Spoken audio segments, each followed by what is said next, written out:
Good evening, Final Fantasy Randomizer fans and RPG Limit Break fans. Welcome to the Final Fantasy Randomizer Spring Tournament 2020 Finals Game 3 between Crab Cakes and Spellzapp. Game on! Go ahead, Dark Moon. No, you're good. I was just saying game on right there. This is going to be a great one. Introduce yourself since you're going to be here and I'm just helping out. Yeah, I am Sonny Wrath 11. And joining me right now is Dark Moon EX. Duchess Kaiosama is having some audio issues right now. We're working on getting that sorted out. It's temporary, but he'll be in soon and he'll take over from this, and I will just go back to being a quiet little restreamer right there. But yeah, this is going to be a fantastic match. I don't know if you guys have caught the last two, but it's been a back and forth battle between Crab Cakes and Spellzapp for this tournament. They are tied together, and I don't know about you, Sonny Wrath, but they were my top two picks for the brackets when I saw who made it in and who was going to be in this, and I am so hyped. Oh, I am extremely hyped for these two going through this beautiful seat that they're going to have. And you may notice with the draft that they did end up drafting a Rainbow Nun. It started with a White Mage from Crab Cakes, followed by a Red Mage and a Black Mage from Spellzapp, and Crab Cakes closed it out with Nun. So we've got an interesting set of magic here right now. Invis, Temper, nice to see on both. Quake is about the best AoE you've seen right there. No real damage magic, but, I mean, for the long game, I don't mind seeing either of those spells, Quake or Invis, available to me right now. I do have to agree with that. Nice to have them on a level where there's nothing else dire. Nothing worse than, like, Kier 4 and Fade sharing the same level. You're like, well, now I need to use both of those. Indeed, and finding Quake as a level 1 spell is quite nice, just because it's Earth Elemental instant kill, so there is a massive plus on that. The AoE on it makes it so it doesn't quite hit quite as well as like Rack, for example, but it's still very nice to have. Not as many things resist it, and I mean, you can always use it to give Lich a nice big serving of cake. Indeed, indeed. So you've been watching these, Sonny. Where would you go immediately from this? I mean, obviously, Temple of Fiends, get your key items, but what's your plan usually when you're doing one of these seeds? Because you made it way further into this tournament than I did. That's going to be very dependent upon what I get from the King of Canaria as well as Princess Sarah. Because if I end up getting, say, the crystal from one of them, then it's an instant blitz to Metoya. Otherwise, it's head to Provoca and maybe Elfland afterwards, depending upon what I get from Vicky. That is fair. Okay, I'm going to work on getting the timer going while you continue talking about them. So we have Spellzapp already inside the Temple of Fiends. Checking the chests right now as Crab Cakes is running towards the Temple of Fiends. And as you saw in chat from Dwight Tell, oops, all mages. So there actually is no real tank in this party composition. The White Mage is going to be the tankiest character of the party, since the White Mage does get excellent HP growth later on. Imps did have Lightning 3, which wiped Crab Cakes, and as we see, there's Scorch coming out from the Undead. That's pretty ugly right now. About the best thing that you can say right now is most of these things are early game enemies, which sucks right now while we're stuck in the early game. But, you know, at the same time, we won't have to see them late game. Yay? That's very true. We see a chime from the King of Canaria, and Princess Sarah has her vanilla item with the loot. Vanilla Sarah. Come on, Sarah, give us something special. Oh, so, Crab Cake's getting hit with damage poison from Garland, wiping her yet again. Something that Spellzapp did not see at all. Well, it's something that we've seen with these two runners for the last two games. Crab Cakes being able to make an early run through Waterfall that Spellzapp wasn't able to, and the game basically came down to the difference between, his wiping and her not, and then yesterday he managed to get just a slight edge over her. Any edge, even something like this, can be the difference between the two runners. Absolutely, and you may have noticed that Spellzapp picked up Confuse. That's going to be very useful later, since Carrie is susceptible to confusion. Yeah, that's a really nice spell to have right there. Especially if you have to go in and try and fight her early on, and I mean, confusing her definitely stops it from being a problem. I do have to agree with that. So we've got the loot, we've got the chime, neither of which are available to us right now. Next obvious step is Bicky, of course. See what the old pirate has for us. Absolutely, as Crabcakes now gets her chime and her loot.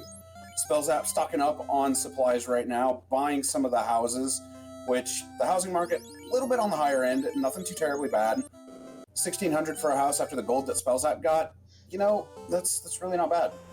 And despite the wipes, Crabcakes really isn't all that far behind at this point. She's got her items, she's in the good-to-go position, maybe lost 15 seconds, all things considered, because Spellzapp did a lot of shopping right there. I think it'll all work out in the end. Right now, we just get to go see, apparently, what Metoya has. Yeah, Spellzapp's playing a little aggressively, heading straight to Metoya, hoping to see maybe a loose item, Canal, potentially that illustrious Opal Cheerio. Ooh, well that would be lovely too. Velsuit asking a question in chat. What pro rings already? Yes, Canaria actually had pro rings for sale for about 4,700 gold, 4,800 gold. And with the amount of money that these runners got in Toper, not that bad. Hello, Ribbon!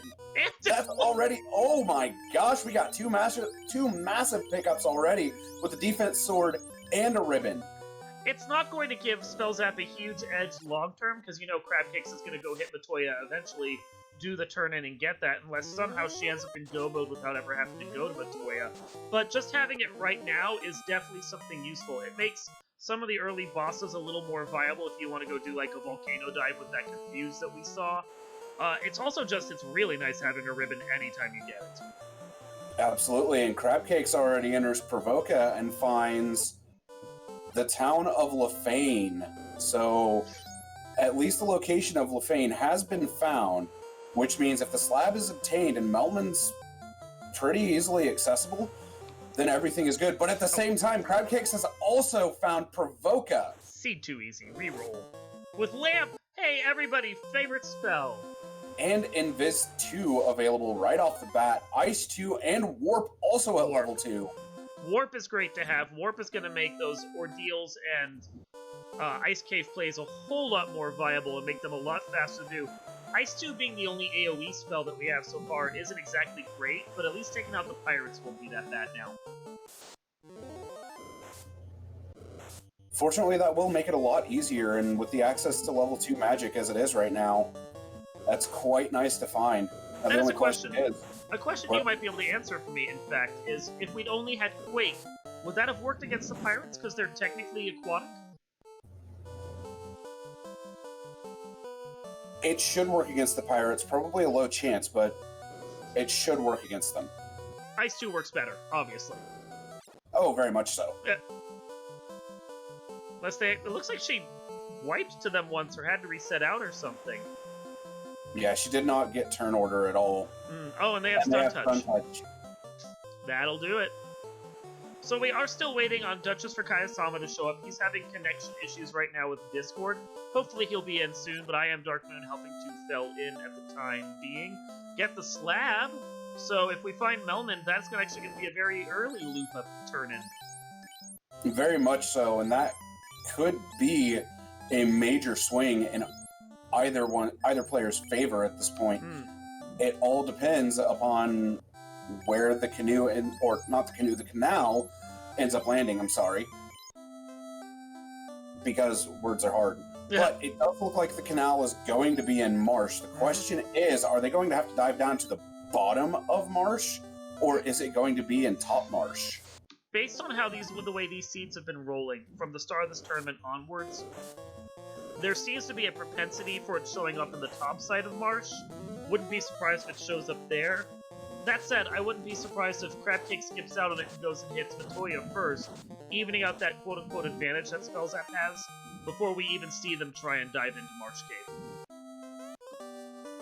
That is a major possibility, as Spellzapp collects the slab from Bicky and is going to go ahead and check the item shop and find the cabins that are the least expensive stave item in this entire seed.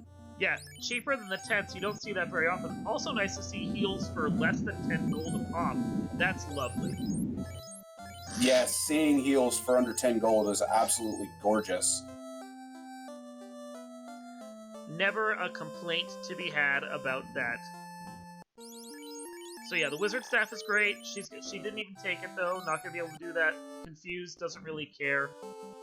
Gonna see whether or not she goes over to Metoya, but I think that's a guarantee at this point. Yeah, I cannot blame her for resetting out of the wizard staff, even though Confuse is useful against carry. It's not entirely necessary since Confuse was at level 1. Well, and carry has a possibility of shrugging it off too. So like, Confuse is great and all, but it's not normally a killing blow for her. Absolutely. As we see, Spellzapp is heading to the Marsh Cave, the only location that the canal could be right now, unless we happen to find a loose mystic key in here. It's gonna probably put him about 30 seconds ahead of Crabcakes right now. Not an insurmountable lead, but as we touched upon earlier, any lead is a big deal for these two. Absolutely. Considering the caliber of these two runners, a small lead can go a very long way. Yeah. I mean, we've seen in the spring tournament leads of 3 to 5 minutes just shift back and forth during a game.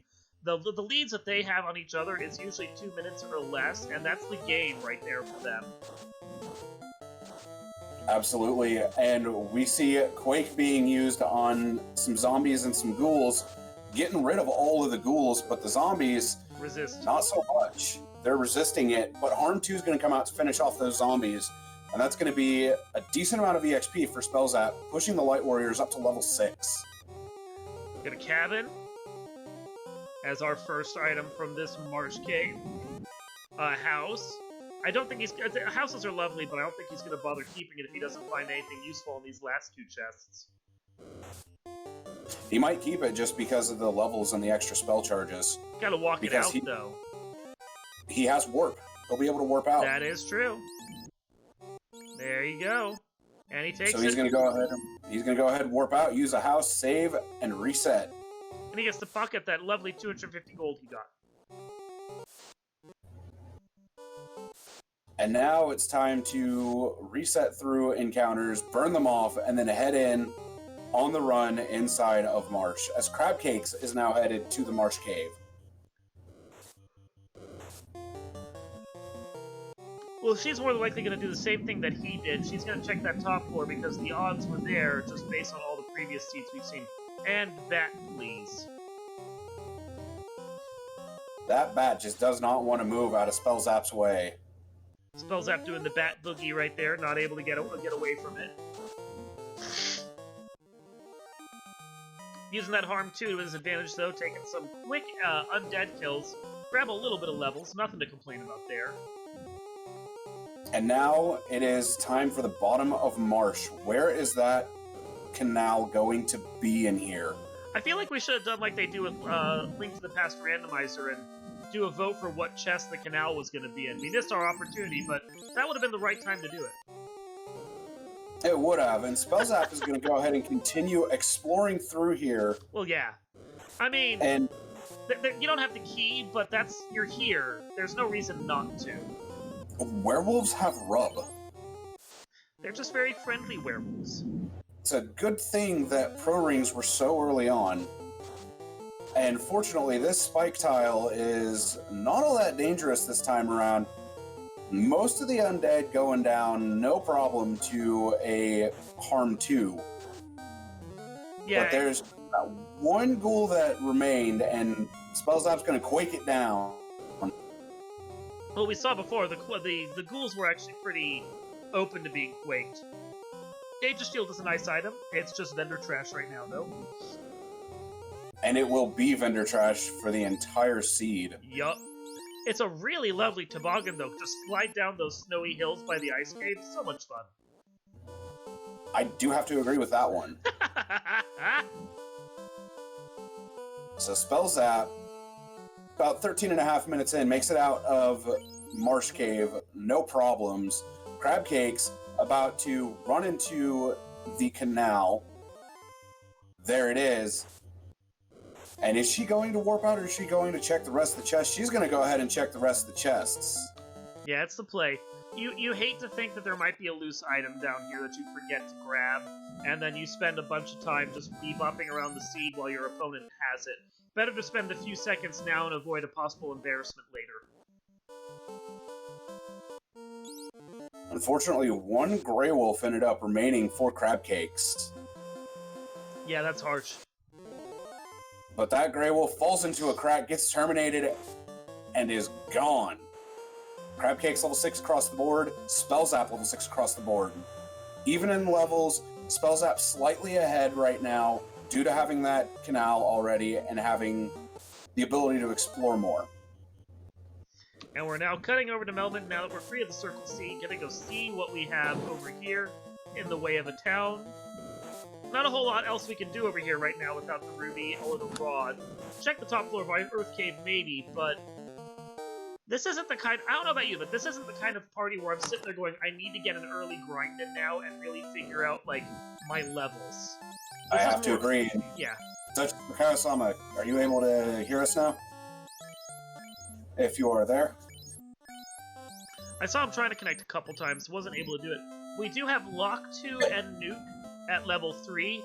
Great spells to have, especially since you don't tend to use that many lock charges within Temple of Fiends normally. So having them share a level isn't so bad. I do have to agree with that one. And we're about to see what level 4 white and black magics hold. Level 4 yeah. Cure 4 in slot 1 as well as Life 2 in slot 2. So that Life 2 is not going to be learnable by the Red Mage or Red Wizard. But that Cure 4 in slot 1 is huge. We've got Fire 3 in slot 4 of level 4 black magic. Very, very nice to see. I honestly don't hate this so much. Normally I'd hate having Cure 4 and Life 2 on the same level, but when you got a Red Mage that can learn one of the two of them, and the only spell he has competing with it that really matters is Fire 3, you got Nuke at level 3, Fire 3 is less essential to you. You got a White Mage that can learn both. I feel like that's actually pretty balanced, all things considered, for this party. Yeah, this has been very balanced so far, and we very well may see extra strats come out. But finding Elfland and Provoca already with such powerful magic is absolutely massive. Super huge, especially on a party here that lives and dies by its magic. Spellzapp sailing the open sea, heading over towards the Crescent Lake. But the question is going to be, is it going to be Crescent Lake this time?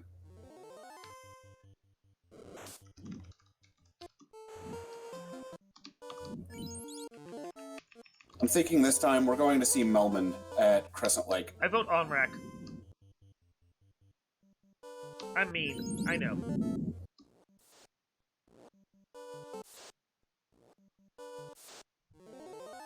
Alright.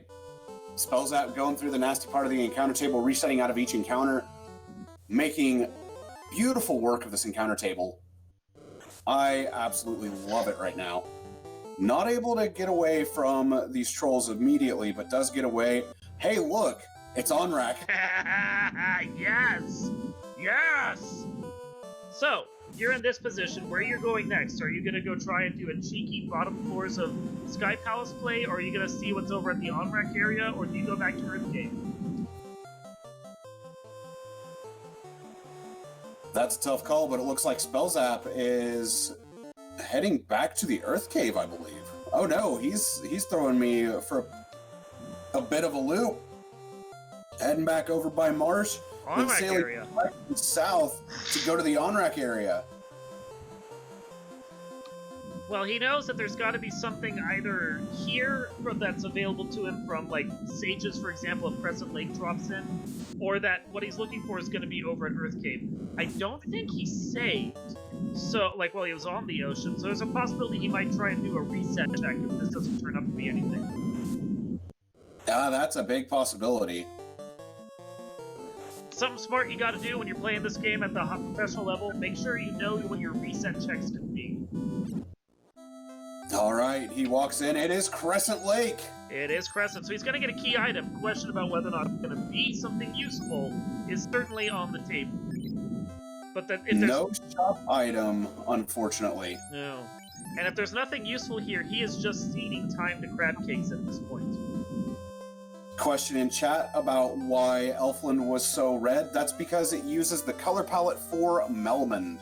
Crabcakes has decided to dive the Earth Cave as Spellzapp goes to the Circle of Sages and picks up the herb.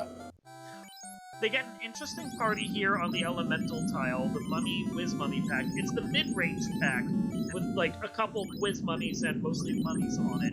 But that's decent experience, especially when you have Arm 2, Fire 3 at your disposal. Good pack to have for that. Absolutely. A mid-game pack, especially right now where they're so level and it's early game, extremely helpful. Hey, more vendor trash. With Nuke being available, though, it's quite nice as well. This is the kind of treasure party where you're sitting there going, if only I had a fighter. Because you already have the Aegis and the Dragon at your disposal, and with this party, you were more than likely going to class change as soon as you got the tail and the floater anyway. Absolutely, but CC and Spellzapp did this to themselves, and let's get into a little bit of detail about that party draft. So, Crabcakes ended up taking the opener and drafted a White Mage, and Spellzapp fired back with Red Mage, Black Mage. So they started off with Rainbow Mage comp, and Crabcakes, being her awesome self, finishes out the comp with a Nun. So they are locked in with Rainbow Nun. They already have Nuke. They've got some pretty good spells as it is. It's going to be very, very good. And I know you and I were in the race room watching as that draft happened, and it was like Crabcakes took a long pause there just to be able to see what she was going to do. You could see the gear spinning there, like fighter, thief, not a black belt. Crabcakes hates black belts. But fighter, thief, fighter, none. None's what I'm going to do. Absolutely. So Spellzapp has the herb in hand from Crescent Lake at the on-rack location, and is going to go ahead and head to turn that herb in as Crabcakes is about to have the news of on-rack at the Crescent Lake location. Those two towns just swapped positions. Pretty much. I mean, it's not bad necessarily, but yeah, they definitely just changed positions on you. That's not the worst swap I've ever seen. It could have been far worse. Although you know what this means, since we know what towns we have here. Melmond is floater locked. It is indeed. So to turn in the slab, you have to have the floater. And Spellzapp turning in the herb to the Elf Prince to get Metoya's crystal. So the fetch quests get fetchier. Alright, he makes a save outside of Elfland while on the dock. He's gonna go turn in Metoya's Crystal Eye as Crabcakes leaves on-rack at Crescent Lake and is gonna make his play. It looks like she's heading south. Yeah. So, we didn't see anything on the first floor. I didn't see Crabcakes go make a play at the second floor. So right now what we're looking for progression is either Metoya's turn in, or second floor Earth Cave, or the cheeky chime check that I was talking about earlier.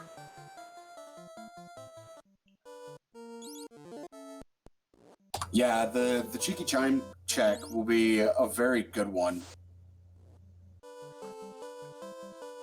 Cheeky chime check. Isn't that part of a line from a Barefoot Naked Ladies song? I really think it is.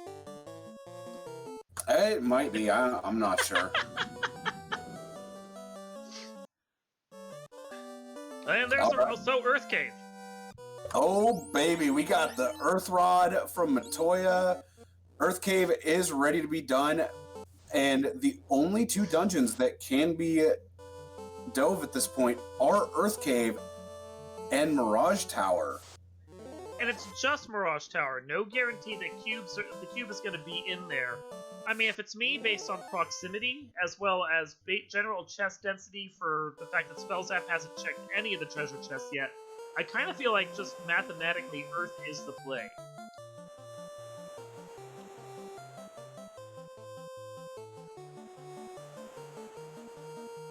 Yeah, I definitely have to agree. And we already see the chant in chat coming out. Sky, sky, sky. Let's see it happen. I mean, as they pointed out in commentary yesterday for their second match, these are two people that will absolutely 100% go sky, sky, sky in chat anytime that someone ends up with the chime. And, you know, the ironic thing is these two, when they're actually playing each other, seem hesitant to go there and will do everything else first.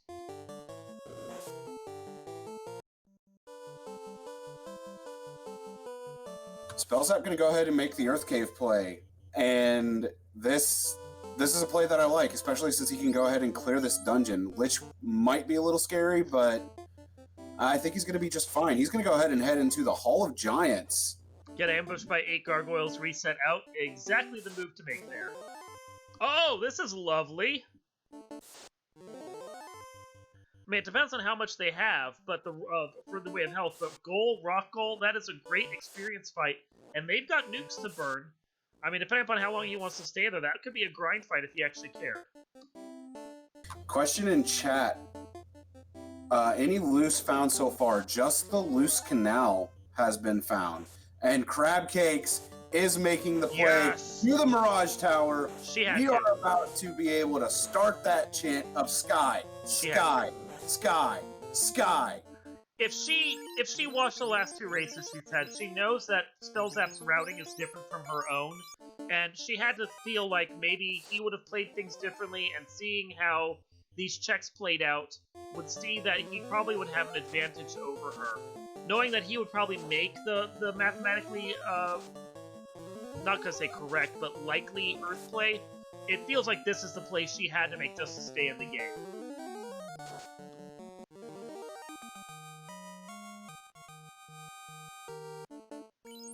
All right, she is in Mirage Tower first floor and going to check these chests as Spellzapp is taking the wizard mummy at the Earth Elemental tile.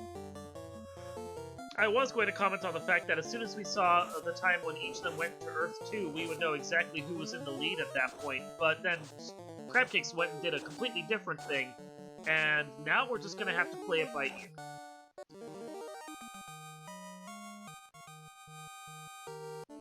Of course, she sailed the sky directly from water, so she didn't necessarily know that the rod was going to be on the table, so this was actually a pretty solid play for her to make, all things considered. Absolutely, she's banking on her sky play, and I like this. Yo, I made it in the booth after 27 minutes of technical difficulty. Welcome, Duchess.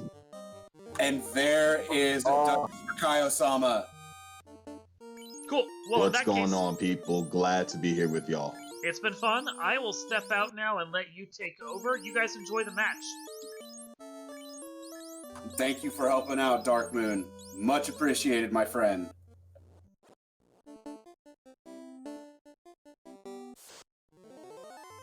Having a bit of trouble. I'm sorry, y'all, but I'm gonna still pop in when I can.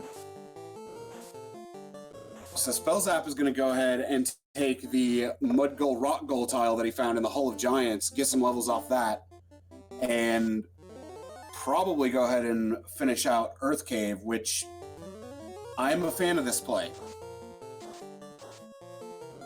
It's definitely a nice play. I mean, I'm just coming in seeing some nuke already, so yeah, I like this. Oh yeah, nuke at level 3, it's well worth it. As Crabcakes enters Mirage 2, about to hit the greater than, less than room. We're going to see if there's a loose item here, because if not, then Spellzapp's going to have progression.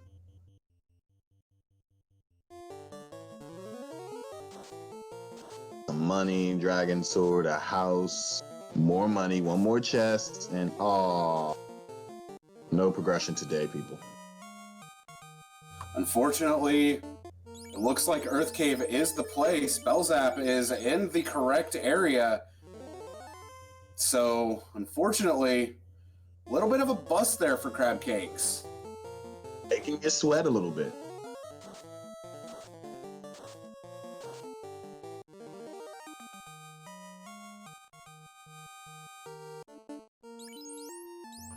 It made me just a little nervous seeing that big of a bust coming out from Mirage Tower, because usually with Crabcakes, Mirage pays off. This time it betrays her.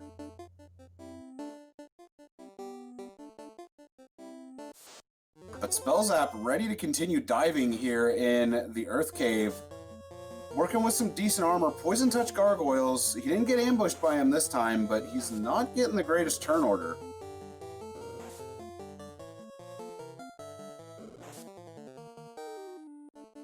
Unable to run on the first turn, but makes the run on the second turn. So he does not have to worry about that quite as much.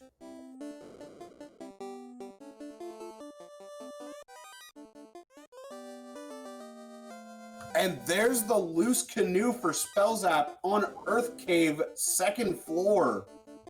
That is pretty big. That's a game changer for sure.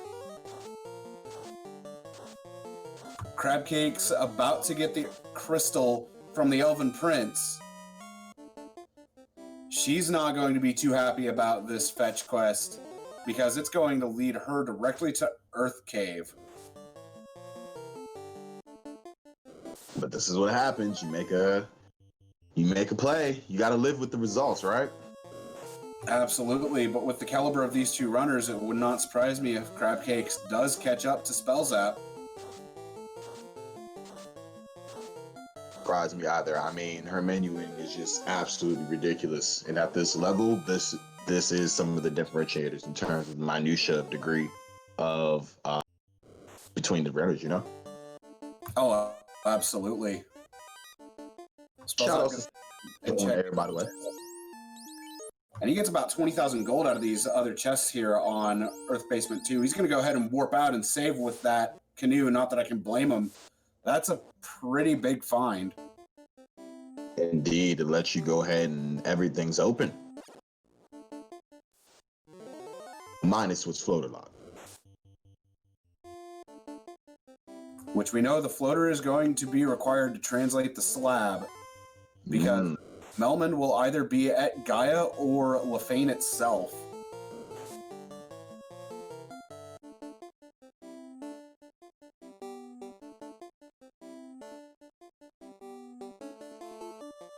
Spellzapp heading down to Earth Basement 3, the vampire floor, with the earth plate that the earth rod is required to break. Will he find another loose item down here? I mean, we're gonna presume he's gonna definitely find an orb to light, because you're not leaving out of here without taking out the fiend for sure. So, absolutely, Crabcakes has turned in Metoya's crystal, and now has the earth rod. So she is ready to go dive the rest of the Earth Cave. She already did the first floor, as Spellzapp finds an ice sword. Ice sword. Very nice find for Spellzapp there. Mm-hmm. That's pretty much what you want to see, minus, Amasa, Sun Sword. Absolutely, since the Red Mage can equip the Sun Sword. Mm-hmm.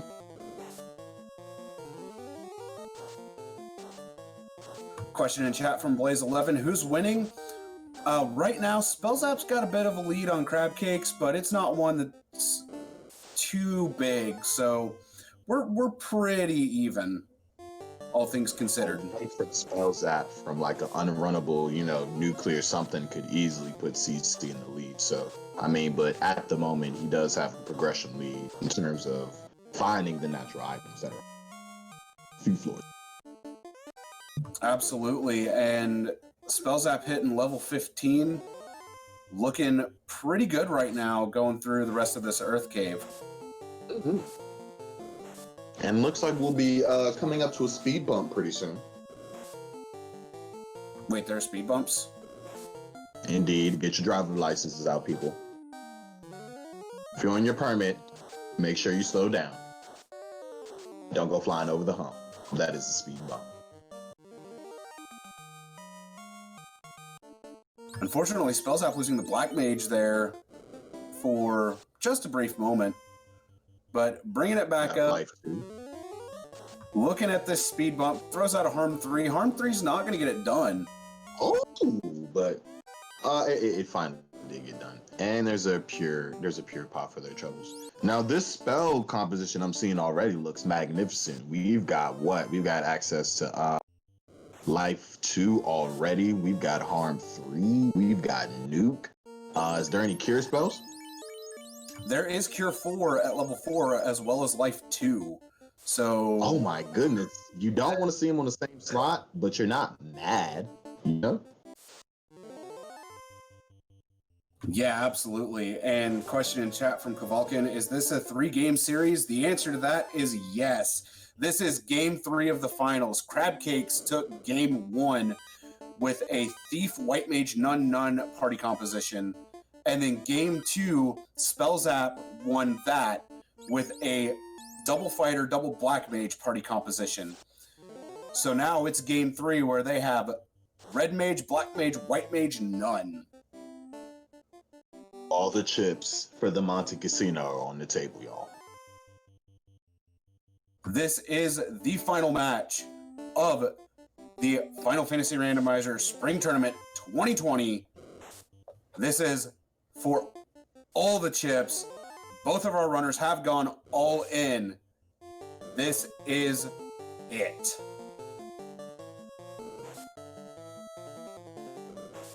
CC coming up against some arachnids as trolls are doing troll things.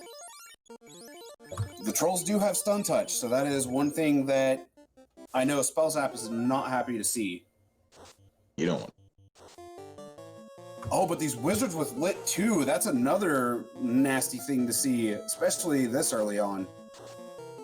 Early on, you don't want to see lit 2 because that has capacity to roll up to 100 if you don't have the proper MDef. So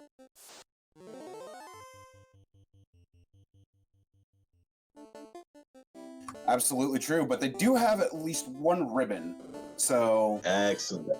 That ribbon providing some defense against lightning since it does resist all elements.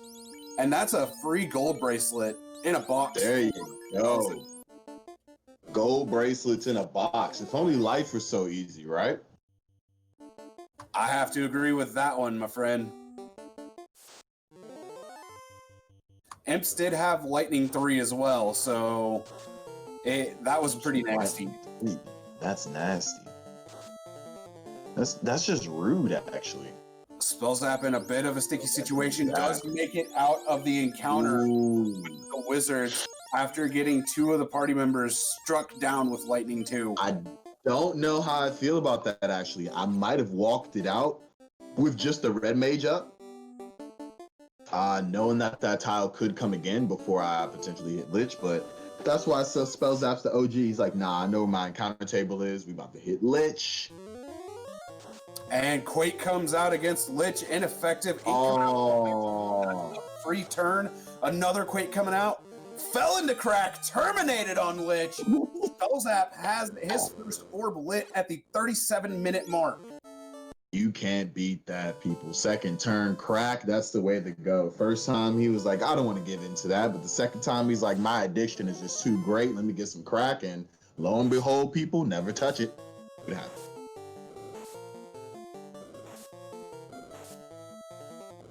And Spellzapp has that orb on the board, has saved, trying to get away from these shadows, but these shadows are just keeping a hold of him right now.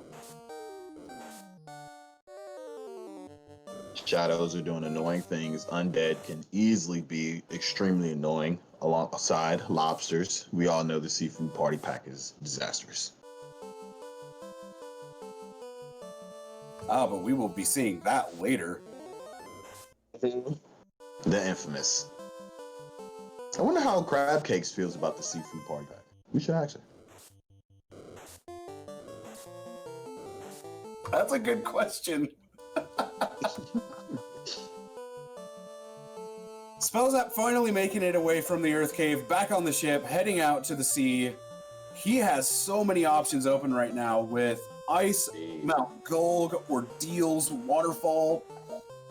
And with the tools that he has in the toolbox right now, he's definitely got some very good options to choose from.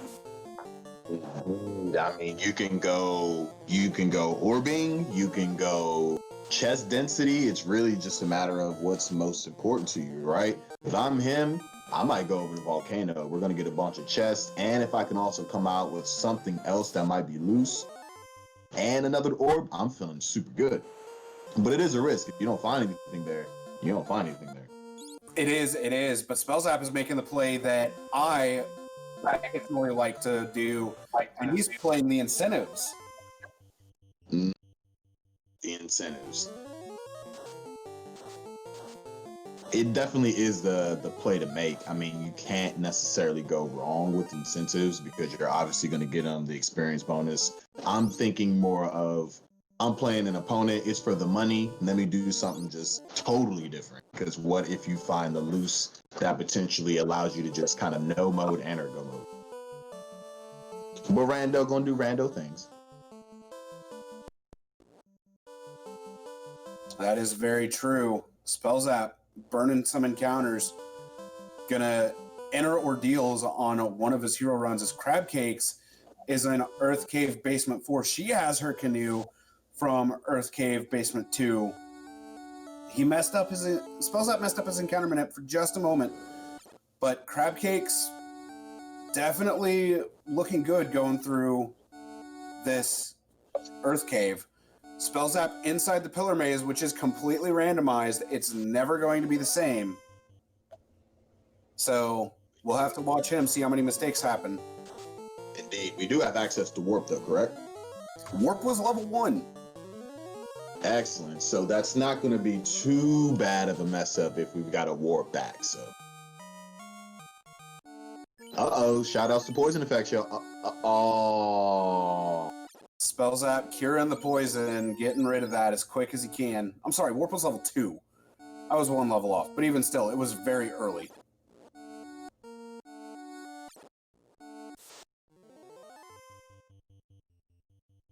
All right, Crab Cakes has made it down to the Lich floor as Spellzapp has entered the 4 pillars of Ordeals. The 4 pillars of Ordeals. Sounds like one of those Kung Fu movies, doesn't it? The 4 pillars of Ordeals. A little bit. Crab Cakes, though, taking on Lich, opening up with a nuke, getting 126 damage out there. Harm 2 coming out, 51 damage. Second nuke comes out, 390. Very high roll from Crab Cakes. Almost max roll. Black shirt on Spellzapp's side along with 16k in gold. Not bad. And trolls doing troll things like, nah, you can't get out the none. Absolutely. And Crab Cakes has her orb lit at, we'll call it the 41-minute, 45-second mark. Yep. So Spellzapp, decent lead right now, but there's still a lot of game left. Exactly. We don't know what Spellzapp is going to find here, guys. I mean, excuse me, nah. In Ordeals? In Ordeals. That's the mystic key. That's important.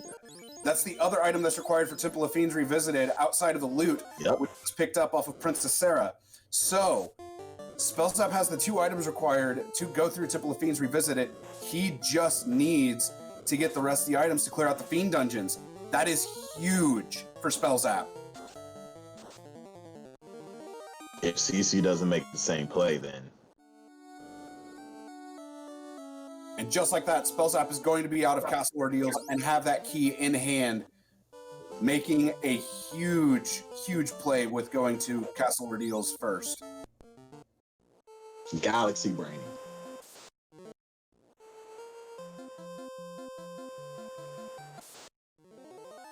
All right, Crab Cake sailing around. She's going to go ahead and do Ice Cave by the looks of it. Yep, going north.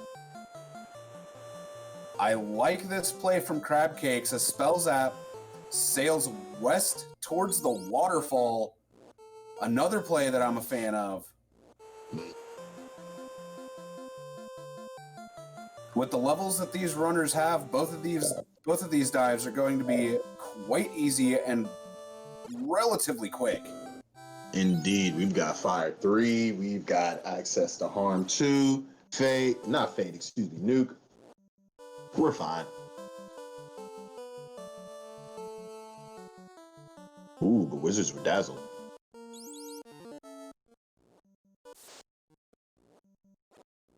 All right, Spellzapp entering the waterfall as Crabcakes is now in the ice cave doing encounter manipulation.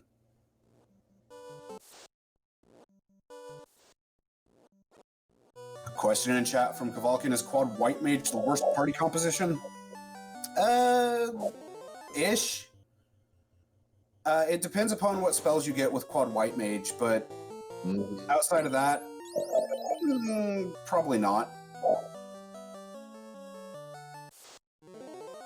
Yeah, I mean, it's not great and definitely is one of the worst, but if you get level 1 fades in anywhere up to, you know, Cure 4 and Life 2, or even just Life between levels 1 through 4, all of a sudden you're not looking that bad with the whole White Mage squad.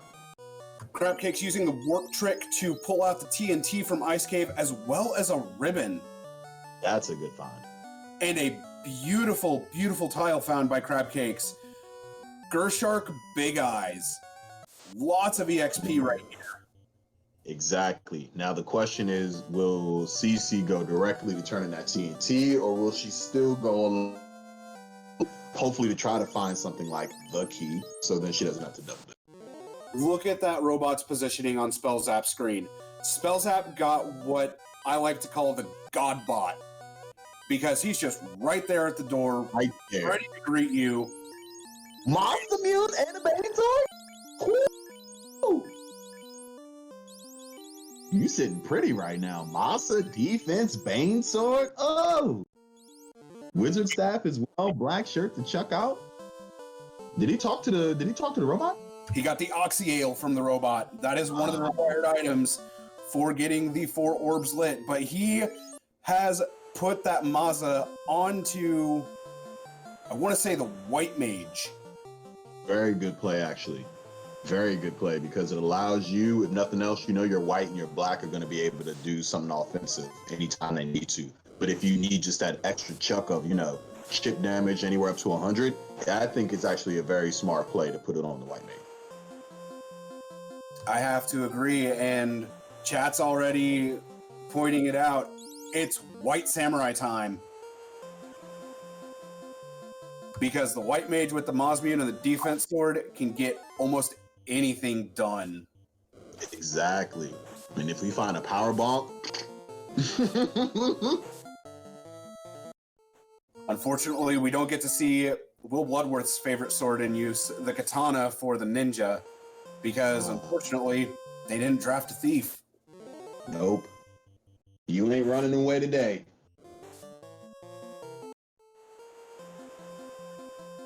Lots of Frostwolves coming out on Crabcake's side, as Spellzapp is sailing the seas again, heading over towards Crescent Lake. He's going to go towards the Ice Cave as well. Grab himself some TNT and a ribbon. Wizards were lit too, but now Crabcakes has 2 ribbons, so this is a lot less threatening. So, question in chat about the 4th character on the party composition of these runners. The 4th character is a nun, and that means that they're running 3 characters. They're running these 3 mages, a white mage, a red mage, and a black mage. That's it. That's all they have to make it through this entire seed with. Indeed. And I mean, you might be sitting here saying like, oh man, this is not highly aggressive, but at this caliber, these levels, plus with it being randomizer, to be honest, you have the party to be able to do what you need to do. It might not be as ham as, say, you know, an overpowered knight with dragon armor, et cetera, but you've got the composition to do what you need to do. And skills actually seem to roll pretty graciously. We're not seeing level 7, you know, nukes, level 8 life 2s. Absolutely. And Crabcakes has made it out of the waterfall. She does have that TNT in hand, as Spellzapp, or not waterfall, out of the ice cave, has that TNT in hand, as Spellzapp is outside of the ice cave. Going through his table, and Cece's gonna go to Volcano. She's heading to the Gurgle Volcano. Question in chat from Boogity800, or Boogity Boo, I'm sorry. Reading is hard, I swear. How many loose items have been found? 1. And the canal, which is guaranteed to be loose. The canoe was on Earth 2 in the northern room. Okay, so right now, going for chest density. Oh no! Surprised me. It said nope. XCOP. Unfortunately, we won't be using that. CC deciding to check the hairpin chests first before going towards the actual armory chests themselves. Mm-hmm. That's a split. That's a nice find for crab cakes. So that'll be very useful as well. Yes, it will. Conserve your charges when all you have are mages anyway. Yes. Spellzapp about to use the warp trick, going to pick up his second ribbon, a pure potion, and the TNT, but he's got to drop some armor for that second ribbon. Which is fine. You got a wooden, piece of junk to throw away. Does the armory pay off today? Spellzapp getting the maximum amount of EXP that can be earned from this tile. 2 Gersharks, 2 Big Eyes. Very, very beautiful tile from Spellzapp. Everybody at level 18. You get a level. You get a level. You get a level. The Oprah Winfrey. And he's going to take more of these encounters. I like this play coming from Spellzapp. Has to be done. The more charges you get, the better. So we need them levels. Crab Cakes looking through the armory chests. Is she going to be rewarded with it? She is not. What? She's going to warp out, use a house, save, and head back into the volcano. To be done once you start the investment and 50 minutes in, you can't really say no, right? You gotta finish it. You gotta check everything. Stuff is still loose. You never know. And if nothing else, you need to get that orb. So, full clear. Spellzapp sitting comfy on this spike tile, just earning levels, getting that EXP, making the warriors happy, getting those spell charges. He's going to be well prepared going into these later dungeons. Wonder how long it'll take to grind. That's a good question. He may end up just going to level 20 right now. Crab Cakes, though, continuing through the volcano. She has made it to the Agama floor. This is another floor with a bunch of chests right now. So, time to see if she finds any loose items in here. If that cube is found, then Go Mode is in the cards at under an hour. Very true.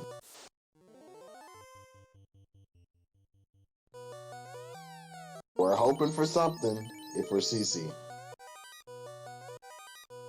Ooh, white shirt final spells outside.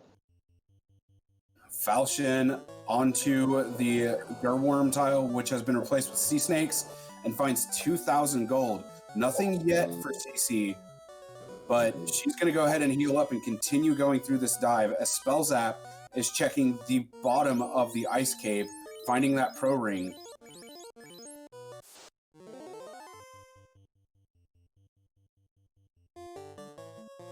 Question in chat from Brutask, where was the key? It was in the incentivized castle ordeals. The Oxyale was in the waterfall cave at the robot.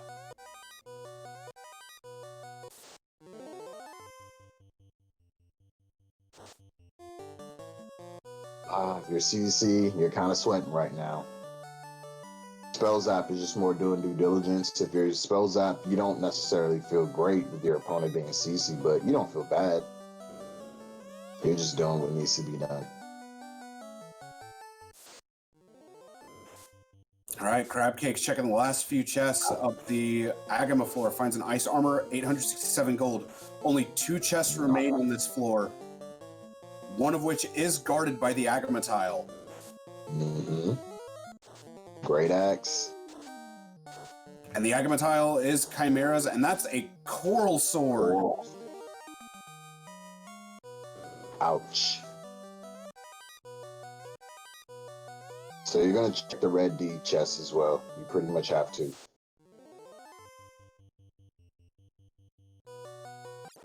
Spellzapp making it out of the ice cave, has that TNT in hand as well. Gonna go ahead and do a power cycle, set up his encounter manipulation again, as Crabcakes is approaching the red dragon chest. Frost wolves.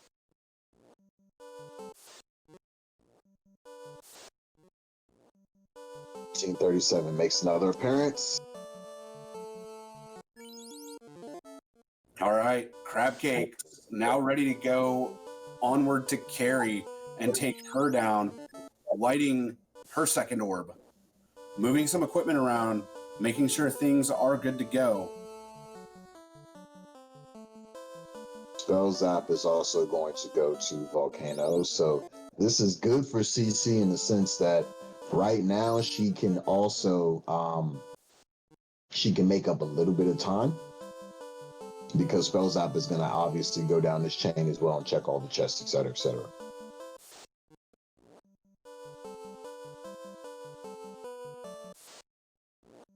All right, carry terminated from a nuke on Crabcake's side. Crabcakes has her second orb ready to be lit at the 55-minute, 20-second mark. So where is she off to now is the question. That is the question. A Spellzapp is actually checking the chest she skipped, but she's heading back in to check those chests because they are the super chests of the armory. These are the true hairpin chests. 1888. Double P's. Spellzapp opting to run away from the Pedes. 574 gold from that chest on Spellzapp's side. The only one that remains is going through the turns. What's going to be in this chest? We will have to stay tuned to find out. New coming out, clearing out this spike tile of asps. And the chest holds a flame saber.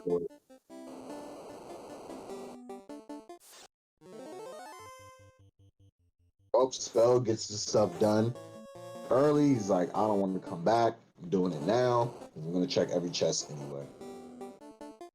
Now, the only thing Spellzapp has not checked are the keylock chests at this point.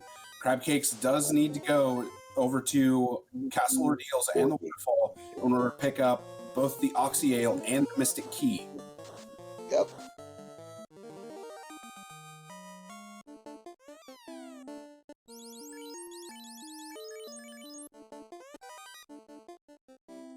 Spellzapp picking up the Zeus Gauntlet that Crabcakes picked up earlier as Crabcakes is now sailing the high seas, heading towards the incentives that she has remaining.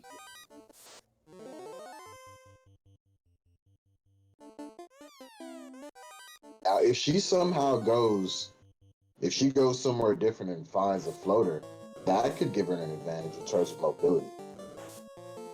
That would give her a massive mobility advantage since the airship itself flies at twice the speed of your movement in this game right now. She's going to go turn in the TNT instead. Ooh. All right. Sit through the bridge boss, as we like to call it, and hooray! Yeah. Hooray. Will we get true hoorays after this turn-in? And it's the ruby from there. That's good. 2 key item locations. 2 chests. Yep. So that's good, you know? That is a spicy ruby coming from Crabcakes, finding it at Narek.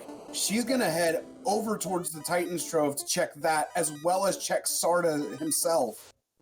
Mm-hmm.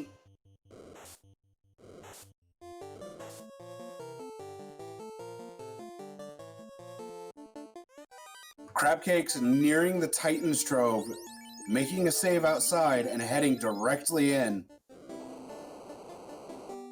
As Spellzapp is clearing out the Agama floor of the Volcano right now. Turning into a red D. Caleb making a very good point in chat right now. We have not seen any incentive gear junk in the pool yet. The only piece that won't be junk right now is that opal bracelet. The power bonk, It's true. well, questionable because of 3 mages, but that opal bracelet going to be big. Money because of 3 mages. All right, Titan's Trove has the warp cube. That is going to be go mode after Crab Cakes obtain Great. the Oxyale from the robot. And the key. And the key from Ordeals, yes. So does Sarda have something good for us? An Opal Cheerio? Or a floater, maybe? Probably at the bottom. Ah, what did I say? He had the bottom. And there's the bottle from Sarda. Nice call on that one, Dutch. You think he was gonna have something nice for you, and you're like, yeah, nah, I'm not gonna do all that. I'm not gonna have the cube right here and then give you the floater. That's just too sweet.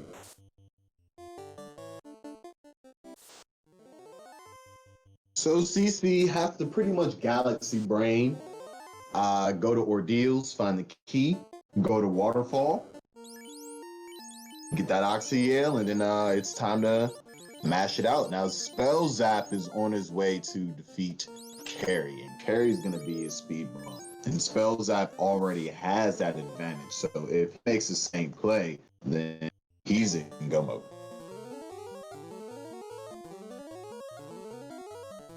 He's going to go ahead and temper up the white mage who is wielding that Mosmian and use defense charges because the defense sword itself casts Ruse. A nuke comes out, didn't quite catch the damage. Another nuke coming out. 326, that's going to take Carry down. Spellzapp has his second orb lit at the 1 hour 54 second mark. Found Spellzapp, I'm feeling good. Crab Cakes has sailed around the world. She's heading towards the waterfall. Uh-oh. This is getting big.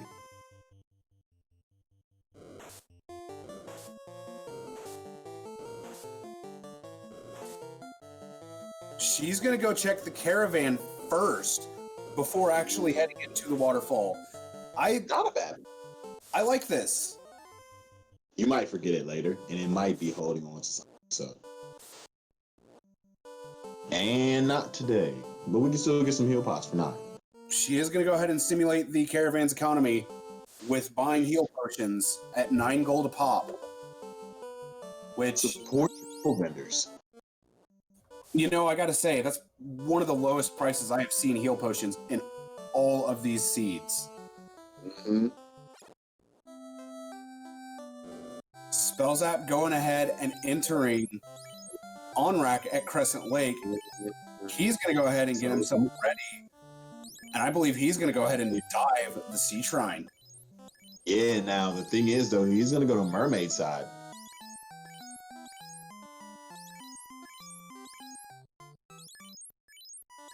He's going to go ahead and stock up on his heal potions. The shop item is going to be floater locked at Gaia, wherever Gaia may be.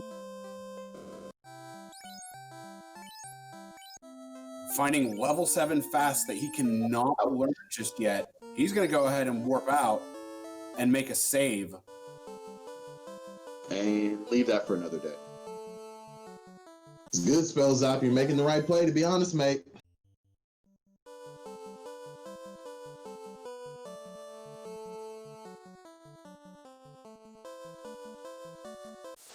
He is heading back through the river system. To his ship, I presume? That's what I would imagine. But from there, is he going to head to the Dwarf Cave to turn in the TNT, obtain the ruby? I mean, he's got the key, so I would be incentivized to start doing stuff like that, because I can turn in the TNT and also check those key lock chests. All right, Spellzapp sailing the seas again. He is heading east this time. I believe he is heading towards the Dwarf Cave. Making the right play. He's galaxying. Crab is going to get the good news of the Masa and Oxyale. And after Crabcakes gets her key from Ordeals, she will be in go mode as Spellzapp enters the bridge boss. Oh man, that was a tough boss. Okay. Oh no, Hooray Dwarf. Spellzapp not giving us the Hooray Dwarf like Crabcakes did. It'd be like that in the finals. But he does obtain the ruby, and he's going to go ahead and check the key locks. What are we going to find in here?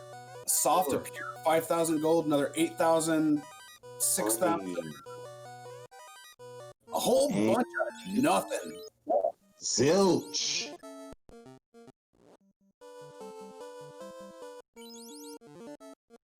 CC, what are you going to do? Defending your title pretty much depends on what you make at this point in time. CC is heading east. I can only imagine she's heading over to the Castle of Ordeals. And clearing this will put her into go mode. It will indeed. As Spellzapp enters the Northwest Castle to check these key lock chests. So that's going to give her a little bit of time. Because she has warp in her favor, it's not going to be an aggressive... It's not going to be aggressive. And we also know, I believe, it's the second pillar as well, which leads you out of the four. So at some point, Spellzapp's going to go turn that ruby. He is prioritizing a couple of the key locks since he's in the area.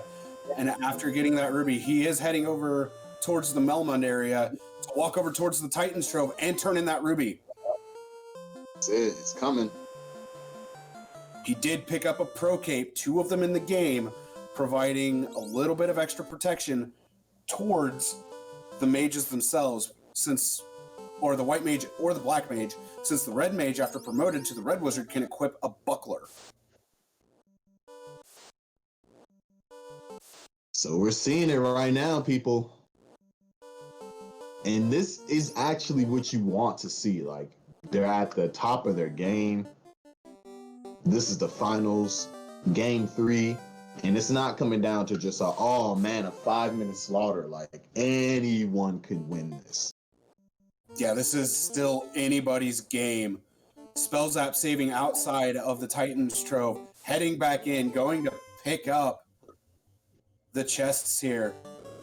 Yep, that cube's coming very, very soon. But CC will also reciprocally be in go mode as well once she gets that key very soon. So at 1 hour, 6 minutes, and 49 seconds, Spellzapp has his cube, and he's ready to do the thing. He is in floaterless go mode right now. Crabcakes, not too terribly far behind, will be in floaterless go mode very soon as well. She's already over by the Mirage Tower and the Flying Fortress, so she will be able to enter that faster than Spellzapp, unless Spellzapp has to make it there before she gets done with Castle Ordeals. Very, very true. This is insane. They could be getting into the Mirage Tower at virtually the same time. So this is so sick. Spellzapp deciding to reset out of the bottle because he knows he's in go mode. He knows he's not going to need it. Red Sahag is having zap. Ooh, and at 1 hour, 7 minutes, and 34 seconds, Crabcakes is also in go mode. So now the hunt begins. We're not checking chests. We've got reciprocal items. They both have 2 ribbons. There's no open area, but you know what? We'll sacrifice that. There's no floater, but we don't need it. We have a race right now. Indeed. But you know what? We've got everything we need. We've got a white shirt. We've got great spells. We don't need a tail. Yeah, level 7 fast. But you know what? Even our black mage still has 2 charges of fast. So, I mean, if we have to go with fast strats on the Masa holder, still work. So, either way, you know, we're ready to go. I have to agree. And Spellzapp, he is making the play to the Mirage Tower. Gets there before Crabcakes. He's got the Maza. He's got a defense sword. They're both equipped on that white mage, Zoe. He has the White Mage Samurai strats going right now with Cure 4, with Life 2. He is sitting very pretty right now. Indeed. This is literally going to come down to execution strats, like who menus the best, who has the better or more forgiving, counter table. Spellzapp is going to go ahead and check the chest here on Mirage 1 that Crabcakes has already checked.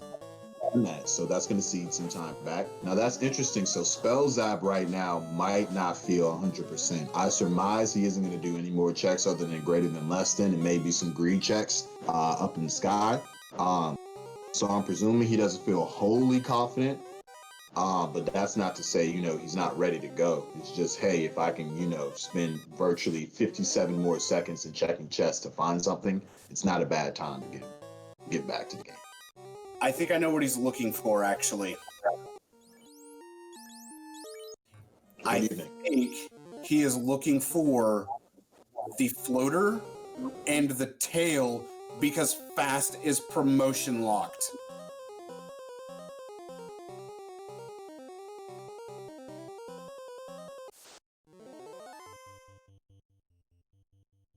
He also may be looking for the power bonk. True. Power bonk would definitely, negate fast. It doesn't negate it, but it definitely, in this terms of the seed, it'll negate you going for the tail if you find the power bonk.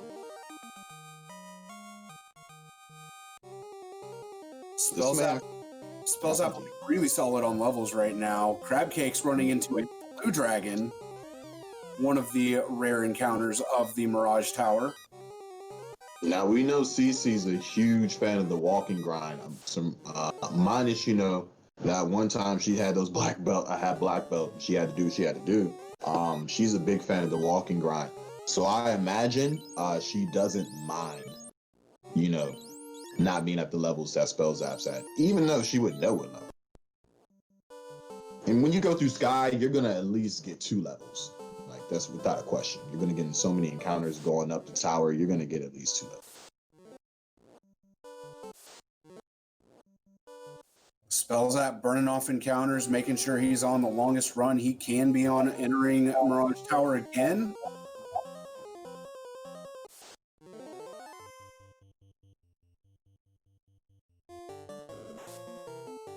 As Crabcakes ascends through the portal to the Flying Fortress, she is now in the lair of Tiamat, the Fiend of Wind. She's checking chests as well. I do believe she's looking for the same thing that Spellzapp is. She is looking for a power bonk. Mm-hmm. But I'll take that pro cake.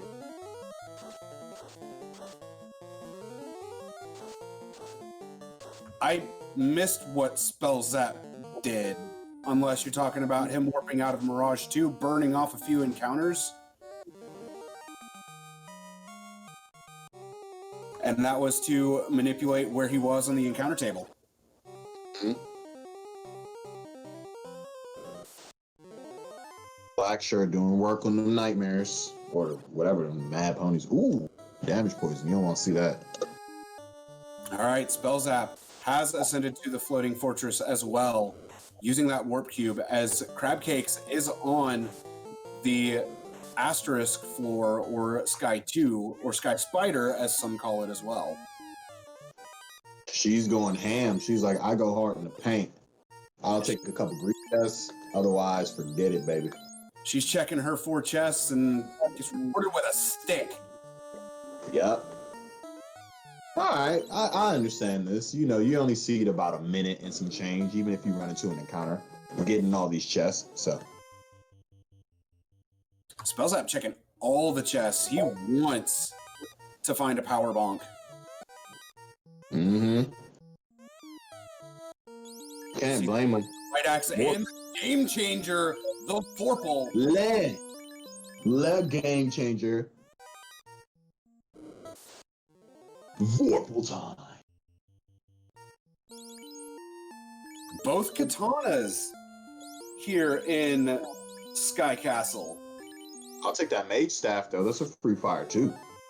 Absolutely. All of the elemental casting items have been found, which are great. Great for an all-mage party. Save your charges. And we have Masa. We really just want that power bomb. This isn't undoable, even if you got a max HP chaos. It's just dreadful to have to do it without the power bomb. But if we find you just have that extra, all right, now I can do this. Let's go. All right, I already see them being put out in chat. Crab Cakes is nearing a very specific floor known as the Bridge of Destiny. It is the 5th floor of the floating fortress, the only floor in the game where our robot overlord Warmech can appear. So get your bless RNGs out in chat because we want to see a Warmech here in the finals. Wouldn't it be lovely if it was just Force Warmech game through the finals? Here we go. Crab Cakes entering the Bridge of Destiny, healing up the White Warriors, making sure their HPs are maxed. She feels it. She's like, I'm running into Robot Chicken. Running into unrunnable Red Hydras. Not the greatest, but you. Oh, Spellzapp got the floater. In the sky instead of chest. Wow. Wow. Now that's interesting because he'd be able to check Cardia. If he gets the tail, then he'll be able to promote and learn fast. And that could be the differentiator. Question. Go ahead.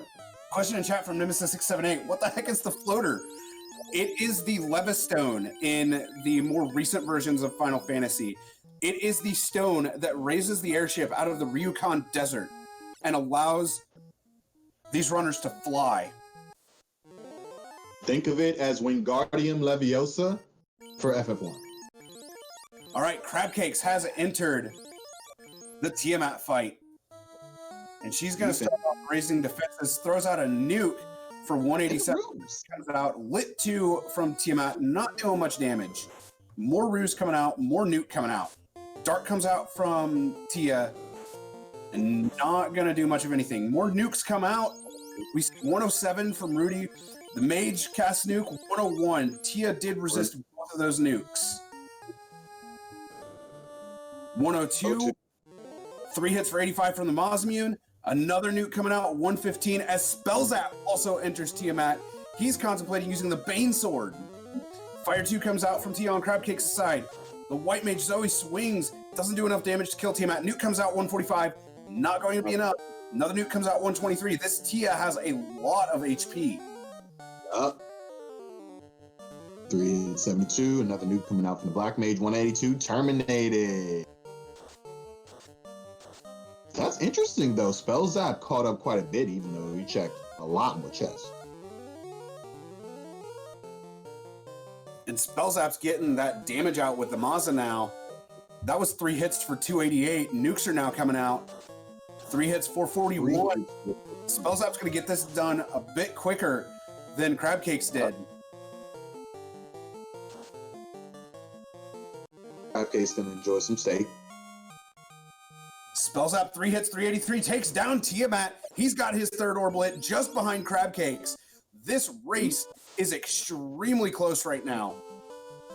So right now, we know CC's going to go and try to clear out C. Now, will Spellzapp invest any time in getting that floater? Or will he go? Well, you pretty much have to, right? Because then at least no matter what, you can fly to the rest of your destinations. So it really isn't losing time, per se. It probably isn't. And Will Bloodworth, the Master of the Thieves, saying that they're going to need more levels going into Topher just due to the party composition. And pointing out that they do have to be able to survive nukes, which I have to agree with. They probably will need a few more levels. That's true. They're going to need some levels. You're right. Plus, they're going to have to conserve charges no matter what. The resources are going to play a huge factor here in Topher.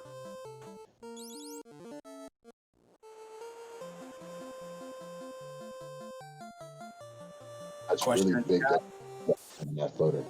Question in chat from Kavalkin. Gotta light all the orbs to get back to Topher. No, that is correct. You do need to light all 4 orbs in order to get back to Topher and be able to go 2,000 years into the past. Spellzapp has entered the air. We'll call it the 1 hour, 19 minute, 10 second mark. He is going to head back to Sarda. As Crabcakes enters the Sea Shrine, a very green Sea Shrine, Spellzapp's going to pick up the bottle. He is looking for that power bonk or the tail. I am going to guess the tail more than the power bonk. Yep. But you don't feel bad either way getting one or the other. You prefer the tail though. He walks into Gaia, and Gaia is Melman. He's going to be able to look at the level 5 white magic, which Fade is in slot 1 of level 5 white magic. That's huge. That's huge. Bracken slot 2 of the level 5 black magic. And we see gold bracelets for 65,535 gold, the maximum price. We got 400k. We can splurge a bit. CCC taking out a Naga and Waters, getting level 25. And with Melman being found, that slab can finally be translated, and he can head back to Lefane to figure out what. Oh. Sorry to cut you off. Sea Snakes had thunder. Oof. That is nasty to see on Crabcakes' side. Yes. Fade is white mage damaging magic. It is holy in the current games.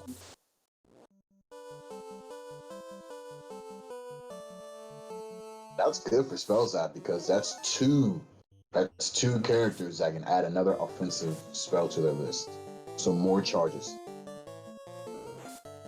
All right, Crabcake's running into a few ghosts, and they're not too terribly high on HP. A Spellzapp is running into what normally would be Lefane, but instead is Gaia this time around. He's going to be able to get the shop item, and we'll find out what it is. It is the Adamant this time around.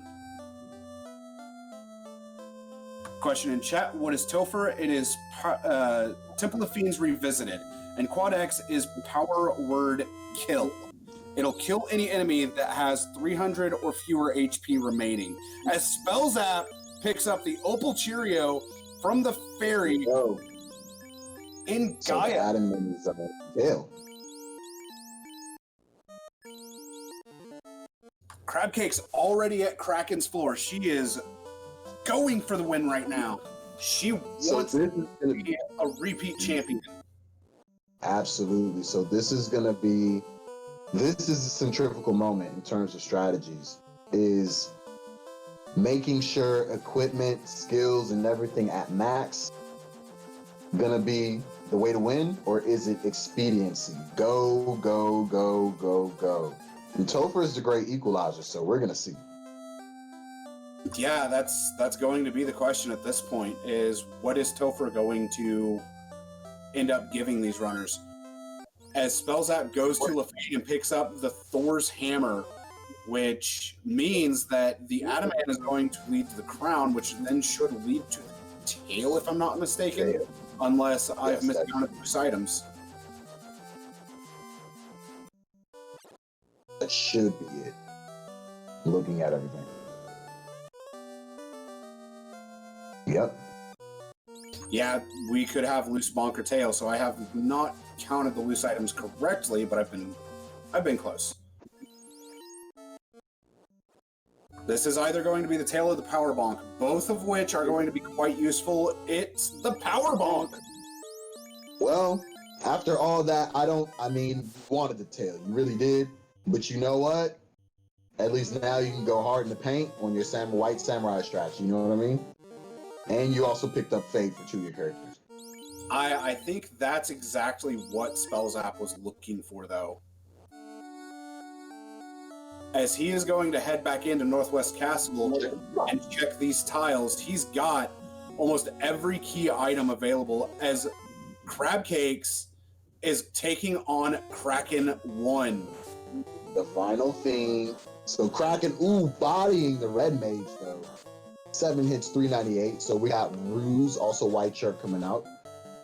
Black shirt coming out. Another Ruse sack for Zoe. White shirt as well. So evasiveness up, and we miss. Goodness gracious, that's good. We're gonna temper up Zoe. We're gonna go for the whole day and pray shrines.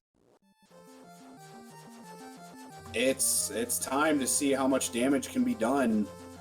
And one hit if it's weak, ineffective. Excuse me, another temper.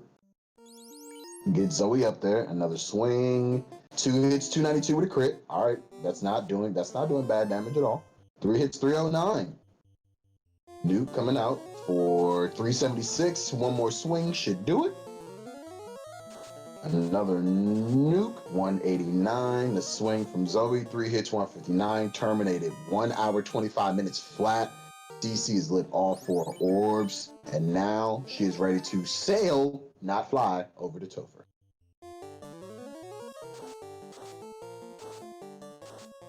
All right, Spellzapp doing a bit of farming right now, trying to get more levels on those light warriors. He's moved the red mage and the white mage down to the bottom 2 slots to have that black mage take as many hits as possible.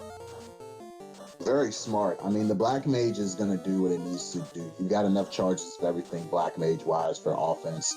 You just want to make sure that your white mage and red mage can definitely survive a nuke spell. Get a bit more charges, but also if you can get one more swing out of that white mage, you're good to go. So with Spellzapp finding this tile a lot earlier on, it's extremely useful. Crab Cake's sailing around the sea right now, working on getting back to Topher. As Spellzapp just going through these golems right now like they're nothing. Shoutouts to Dan with poison effects. Oh no, Crab Cakes is entering the Northwest Castle. She's gonna check these chests. She defined. Now she doesn't have the floater, so she cannot go down the same route as Spellzapp. Unfortunately, she cannot. But Spellzapp is down to 2 characters in the party, so now he's going to be getting 400 HP on both the white mage and the red mage. He's wanting to make sure that he can survive nukes if they come around.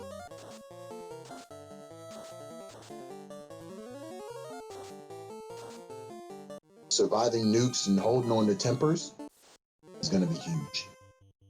For Spellzapp, he's got a power bomb, so you can temper at your will. Just make sure your power bonker stays alive. Absolutely, and the only thing that may end up being a pain for Spellzapp is if one of these fiends has slow 2 and he doesn't have enough fate charges and nuke charges to get through it.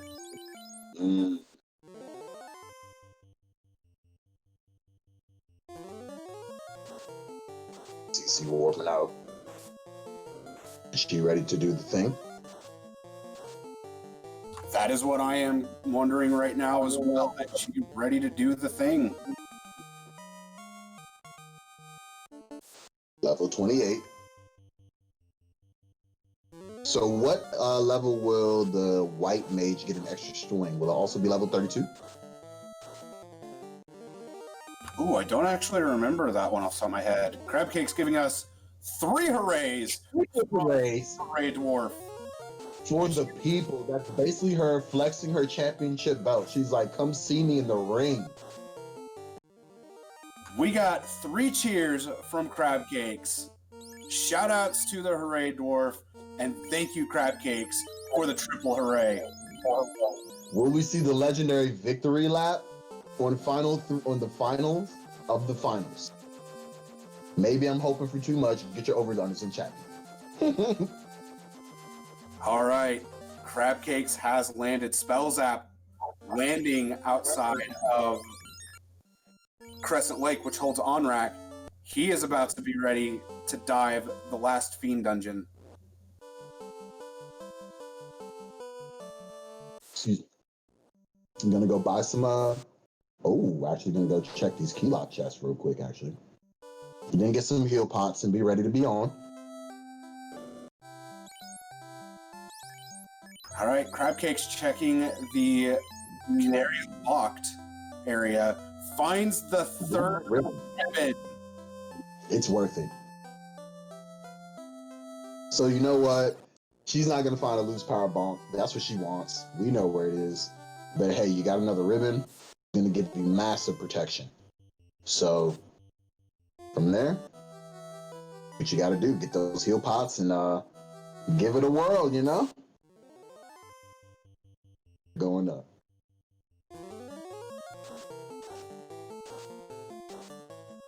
All right, Crab Cakes is about to enter Topher, and she's actually going to check the key lock chest before she goes to smash through that black orb. Why not? I mean, like we know, she's looking for that power bomb. She won't find it, but you gotta do it. So I'm surmise she will also check the validation checks as well. Ooh, the loose tail. How unfortunate. In the first key lock chest of How unfortunate. That is the loose tail. Just playing with her heart. Now, Spellzapp, on the other hand, if he decides to check that, that could be super tempting. It definitely could be. But Crab Cakes is in Topher. We'll call it the hour, 30-minute, 30-second mark. And she is already at the third floor. Yep. Gas D's running away. Gas Dragon's usually nasty in the vanilla game since they do have damage poison. Yep.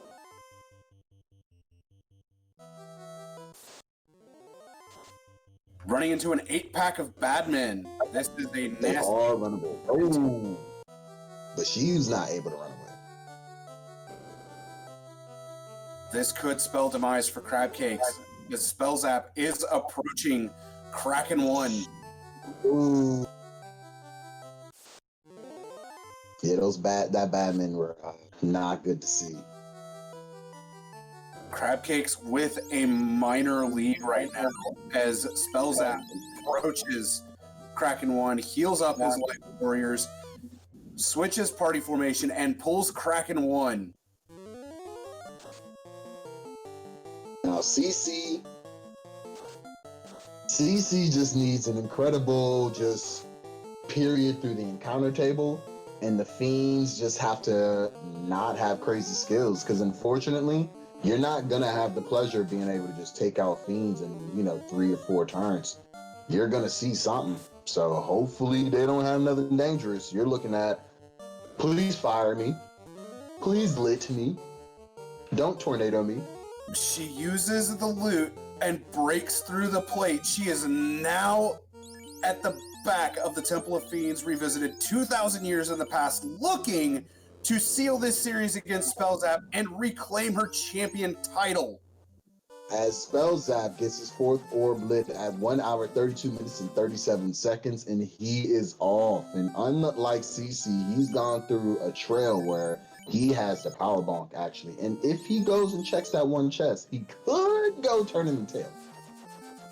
He could, but the question is, will he end up doing that as he flies away from Onrak at Crescent Lake and starts heading towards the Temple of Fiends Revisited? Yep, I'm going straight to Topher. Nah, I'm sweating. Just as a spectator, just as a commentator, because Crab Cakes has a little bit of a time lead, but Spellzapp's got more of a consistency lead. He's got better equipment and he's more prepared, quote unquote, to do this by virtue of having that power bomb. I hope all of you fans out there are on the edge of your seat as much as I am, because we have an extremely good race going on right now. Cakes on the earth floor of Temple of Fiends Revisited as Spellzapp enters the Temple of Fiends Revisited. We'll call it about the hour, 33-minute, 40-second mark. Spellzapp is dope. I gotta take it from the champ, and I'm willing to do so.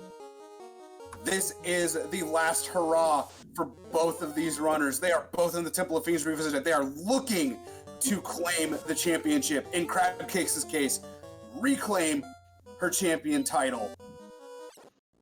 Spellzapp enters the back of Temple of Fiends Revisited and is now ready to head towards the Fiend refights. Hey guys, this looks interesting. What did I miss? So pretty much you missed a few heart attacks. You should be on the edge of your seat.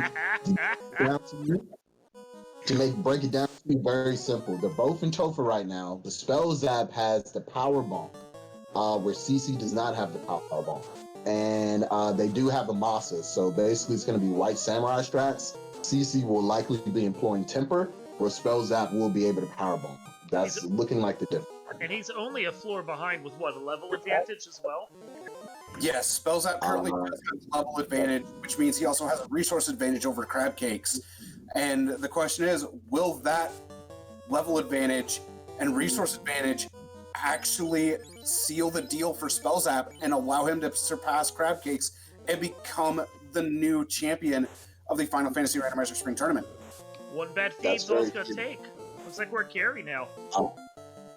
Indeed. I also forgot Spellzapp actually picked up level 5 Fade, where CC was not able to find Melvin because she does not have floater.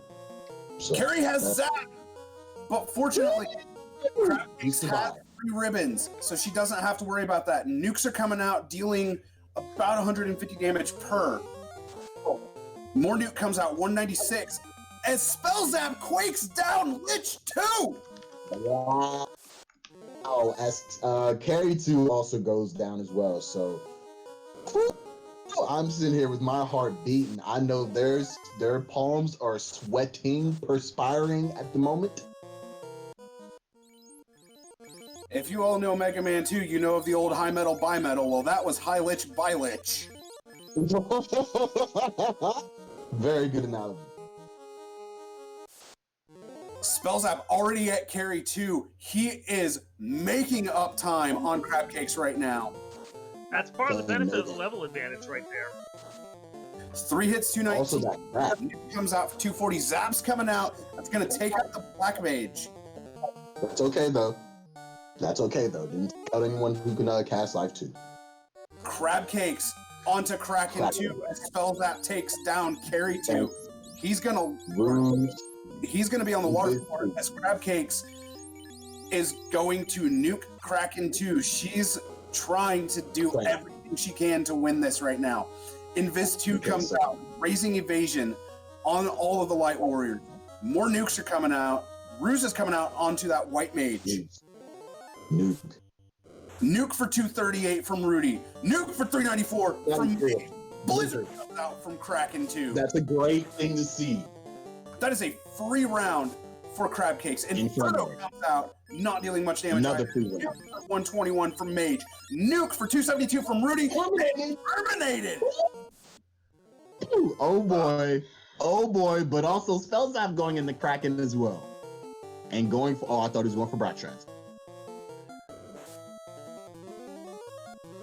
That Black Mage barely survives with 4 HP from one shot as Crabcakes enters an encounter against the Gershark Big Eyes. Spellzapp making up a lot of time. 3 hits, 119 coming out from Spellzapp. Crack comes out from Kraken, taking down Dan, who only had 4 HP. 3 hits for 336 coming out from that White Mage. The White Samurai strats are paying off, but Kraken obliterates Danny.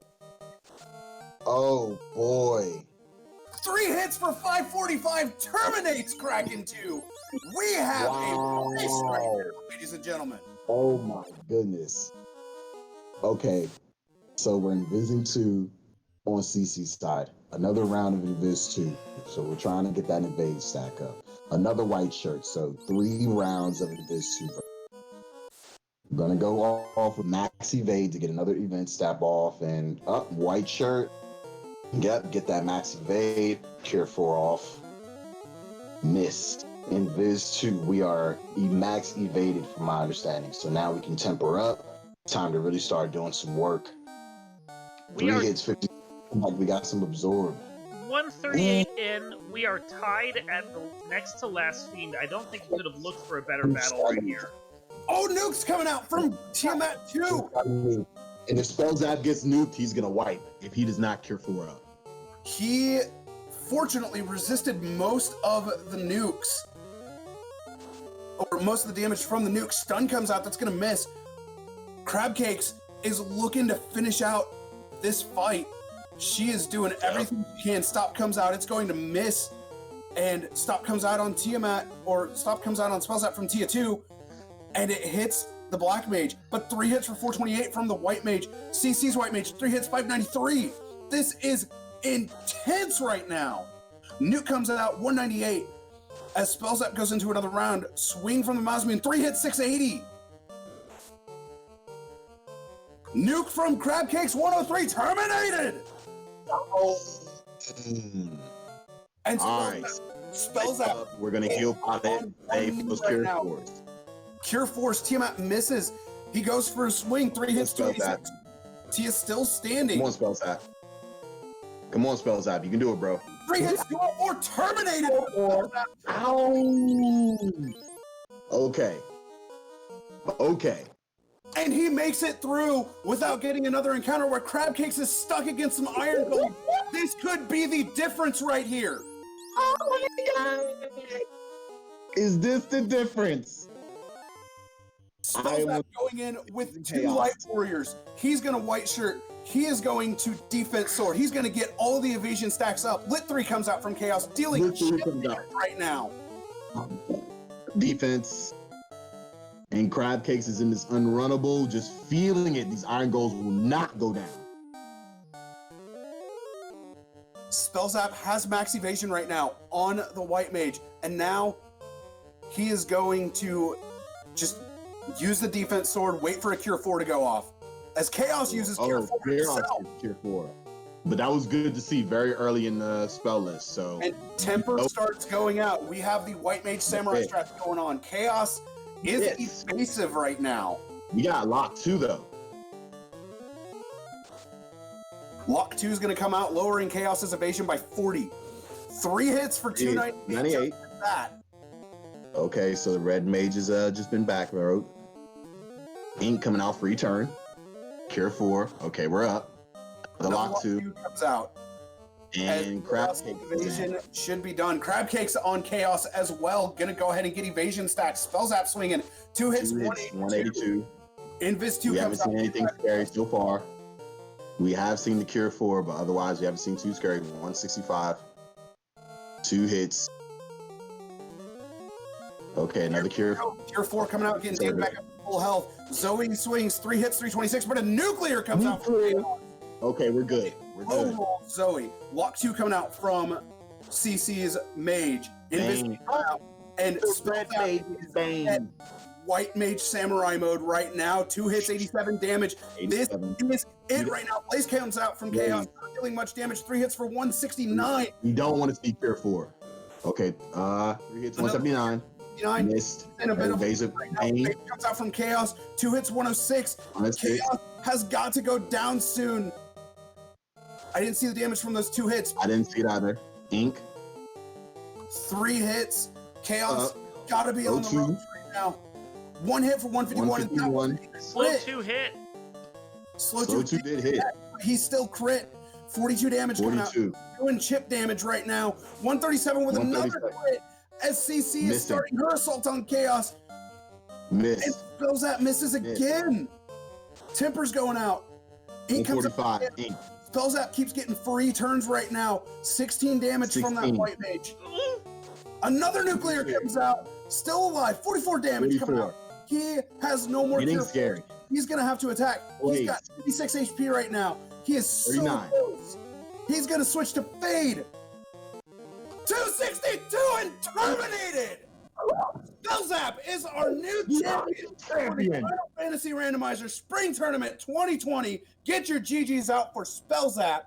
who finishes with an official SRL time of 1 hour, 43 minutes, 31 seconds. Oh my gosh. Wow. GG Spellzapp, the brand new champ. Your body is extra hard right now. 8-pack abs, you flexing, wear the belt, put it over your head, because you are the FF Spring 2020 champion. Crabcake's still taking on this chaos right now, though. She hits 2 hits, 627. That's it. Chaos goes down for Crabcakes, and she finishes with an official SRL time of 1 hour, 44 minutes, and 18 seconds. Spellzapp, GG's, my man. Congratulations for being the champion. Hey, thank you. GG. Whew, I didn't know that was that close. I did not know that it was that close. It was extremely... I need to catch my breath. You got hit by that slow 2 on Chaos and switched to Fade after you missed with the Mosmune. How worried were you at that point? Well, that Cure 4 was coming back, so, you know, I was counting down the spells. It was like 2 to 3 more spells before that came back around. And then we were hidden, we were missing. I should have switched to Fade earlier, but, you know, that last Fade just to seal the deal was beautiful.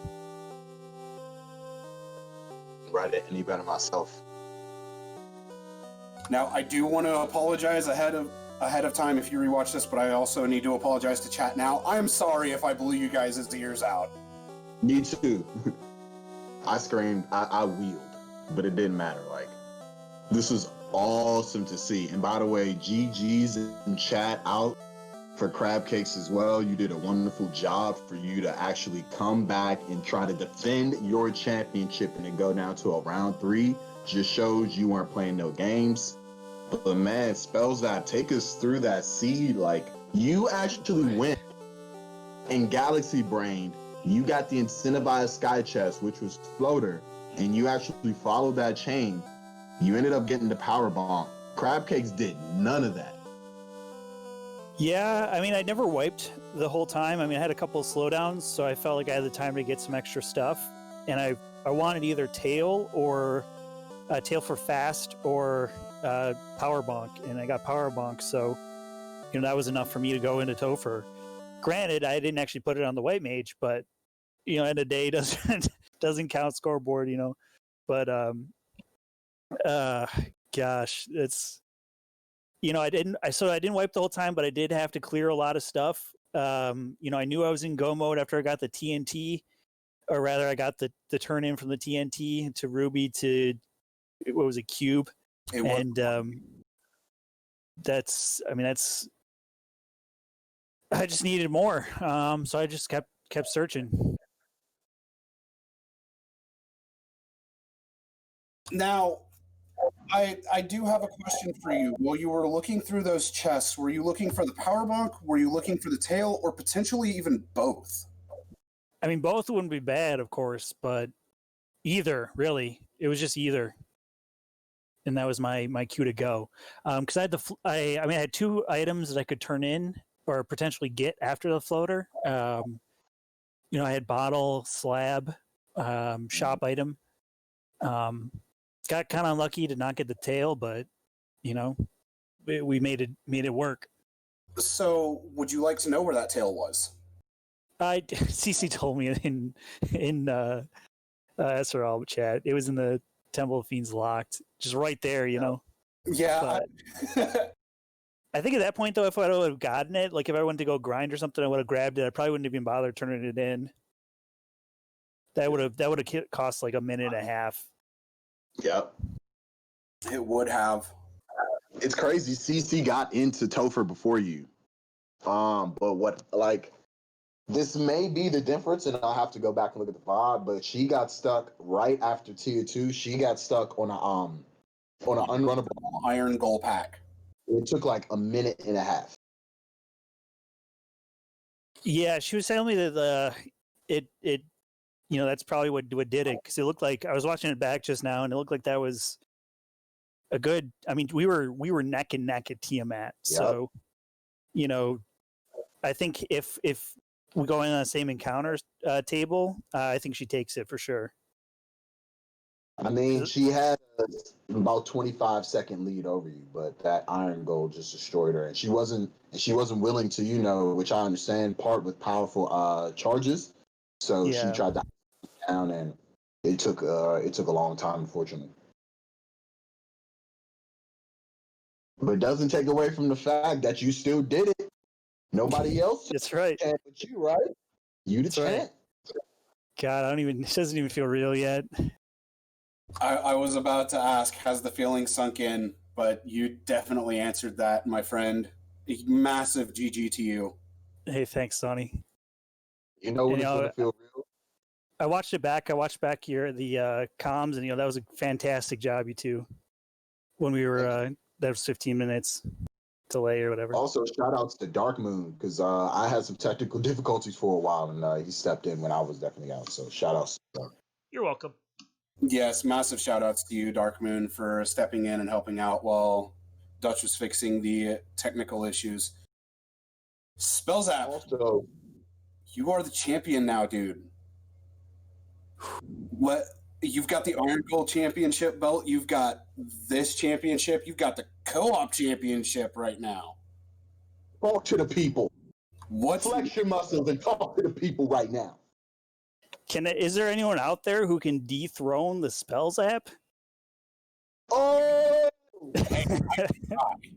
I'm not good at trash talking, but we've just been playing. I've been in all the weeklies before all the tournaments. I've done the challenge seeds, done the asyncs, done just stayed in form, and that's really, I think, what carried me through. I did a lot of prep work for the finals.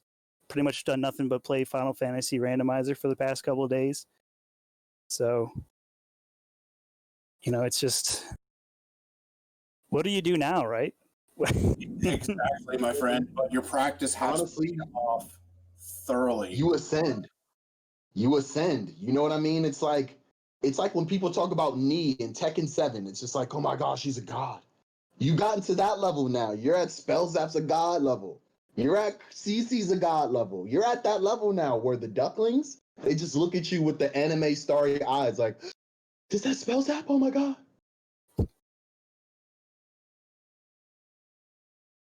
Yeah, I mean, it's just, I'll just be looking forward to co-op. Really is really the main thing coming up. But we'll take a minute to rest. You deserve it. Want to give a big shout out to our trackers as well for today, Reese and Danny, and also a huge shout out to Danny as well. You put in mad work behind the scenes. You coordinated all of this. You give people opportunities.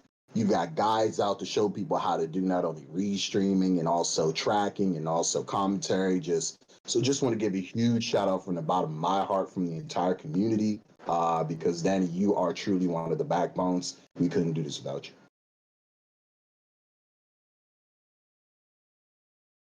Spellzapp, do you have any final thoughts on the tournament, the matches that you've had over these past 3 days? Just any final thoughts in general, my friend. I couldn't have asked for a better opponent. CC and I were great friends, and I wanted to face her in the finals from the beginning of the entire tournament. That's what I was looking for in the finals. We were rooting each other on the whole way through. We were saying, just make it to the finals, and we'll put on a show. But I got a lot of people to thank. Danny, obviously, fantastic friend, fantastic co-op partner, fantastic tournament runner. She put in a lot of work. Caleb didn't let a single race go unmanned, hopped in there when it happened. You guys on comms, and then everybody else who came by to join the event, right? I think it was 70 something people. We started out with 74 participants. Yeah. So, big shout outs to everybody on comms, everybody involved, making the flags, setting up the tournament, everything, just thanks to everybody.